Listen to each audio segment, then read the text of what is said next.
नमस्कार, स्वदेश न्यूज में आप सभी का स्वागत है। मैं हूं भागीरथ साहू। पार्षदों के टिकट वितरण के बाद भाजपा में असंतोष बढ़ता जा रहा है। पहले महापौर प्रत्याशी तय करने में खींचतान हुई तो बाद में पार्षद उम्मीदवारों के चयन में उलझन बढ़ गई। जैसे तैसे भाजपा ने पार्षद प्रत्याशी तय कर दिए, मगर समस्या खत्म नहीं हुई, जिससे अब टिकट बदलने पड़ रहे हैं। बीजेपी ने इंदौर के बाद भोपाल में भी आपराधिक पृष्ठभूमि वाले प्रत्याशियों के टिकट बदलने का फैसला भाजपा ने किया है।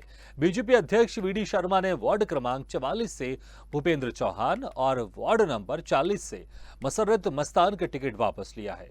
मसरत मस्तान बाबू मस्तान की पत्नी है, उनका टिकट भी वापस लिया गया है। दोनों के ऊपर कई गंभीर धाराओं में मामले दर्ज हैं। वी.डी. शर्मा ने कहा है कि क्रिमिनल पृष्ठभूमि वाले नेताओं को टिकट नहीं दिया जाएगा।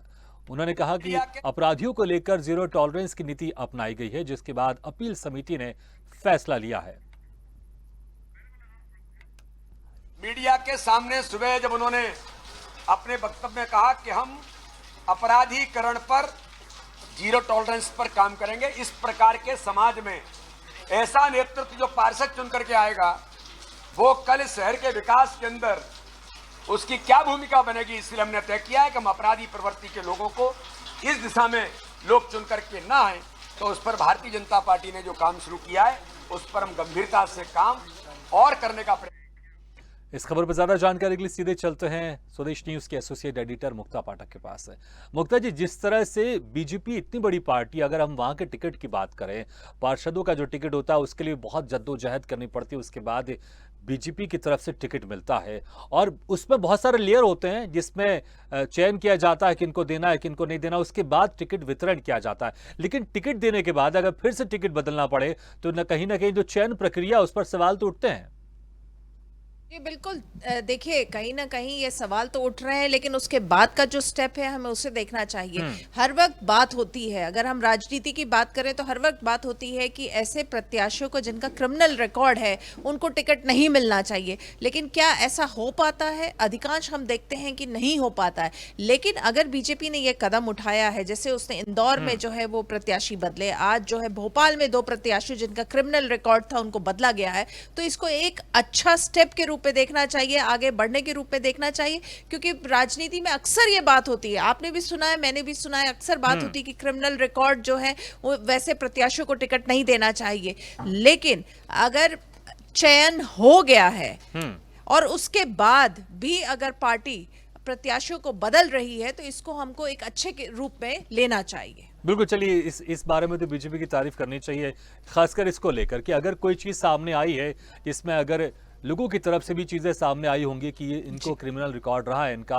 और इनको टिकट नहीं दिया जाए, इनका टिकट वापस ले लिया जाए, तो अगर पार्टी ने टिकट वापस लिया तो बहुत अच्छी बात है और ऐसा दूसरी पार्टी को भी करना चाहिए। क्या आने वाले दिनों में और ऐसी चीजें दिखाई देंगी? क्योंकि अक्सर देखा जाता है और अक्सर आंकड़े भी सामने आते हैं कि जिनको भी टिकट मिला है, चाहे विधायकों की बात करें, चाहे सांसदों की बात करें, तमाम तरह के पेपर में आंकड़े आते हैं कि 20%, 15%, 30% लोग के क्रिमिनल रिकॉर्ड रहे। तो क्या आगे भी अगर इस तरह की चीजें दिखाई देंगी बीजेपी की तरफ से, अगर किसी का नाम सामने आता है कि उनके क्रिमिनल रिकॉर्ड रहे, तो बीजेपी बेझिझक उनको हटा देगी? बिल्कुल ऐसा लगता तो है। देखिए, कोई ना कोई जो से पहला जो स्टेप होता है वो लेना सबसे कठिन होता है। अगर ये स्टेप लिया है बीजेपी ने, अगर पार्षदों के टिकट इन प्रत्याशियों को जो है बदला गया है जिनके क्रिमिनल रिकॉर्ड थे, तो ये एक इंडिकेशन है आने वाले समय के लिए कि आगे भी चल के इस तरह के प्रत्याशी, चाहे वो किसी भी तरह के जो टिकट हो, विधायक का हो या सांसद का हो, और उसमें भी ये हो सकता है कि जिनके क्रिमिनल रिकॉर्ड है उनको जो है आगे चल के बीजेपी या अन्य पार्टी भी फॉलो इसको कर सकती है, वो ऐसे प्रत्याशियों का चयन नहीं करे। और अगर ऐसा होता है तो ये बहुत अच्छा एक कदम है राजनीति के लिए आने वाले दिनों के लिए। बिल्कुल, क्योंकि जो पार्टियां होती है उनको खुद ये डिसाइड करना चाहिए कि किसी भी ऐसे लोग को टिकट नहीं दे जिनके क्रिमिनल रिकॉर्ड रहे, क्योंकि जनता भी चाहती है अगर अच्छे लोग चुने जाएंगे, अगर उनके पास ऑप्शंस बेटर होंगे तो जनता अच्छे से अपने प्रतिनिधि को चुन सकेगी।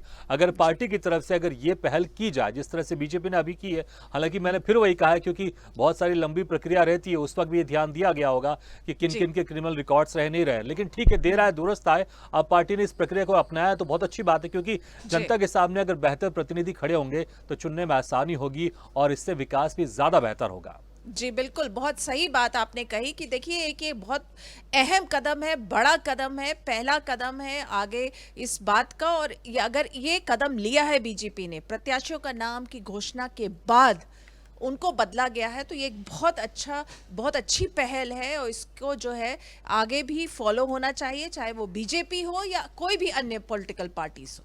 जी मुक्ता जी, बहुत बहुत शुक्रिया इस तमाम जानकारी जी के शुक्र लिए। तो बीजेपी ने जिस तरह से इंदौर के बाद भोपाल में भी उनके टिकट काटे हैं जिनके क्रिमिनल रिकॉर्ड्स हैं, और अब कहीं ना कहीं उसके बाद बीडी शर्मा ने जिस तरह से कहा है कि जो जिनके क्रिमिनल रिकॉर्ड रहे हैं उसको लेकर हम जीरो टॉलरेंस की नीति अपनाएंगे। हम चाहते हैं कि बीजेपी की तरफ से जो भी उम्मीदवार हो वो एक साफ स्वच्छ छवि वाला हो, ताकि विकास में एक बेहतर निर्माण की तरफ बीजेपी की जो प्रतिनिधि है वो अच्छा काम कर सके।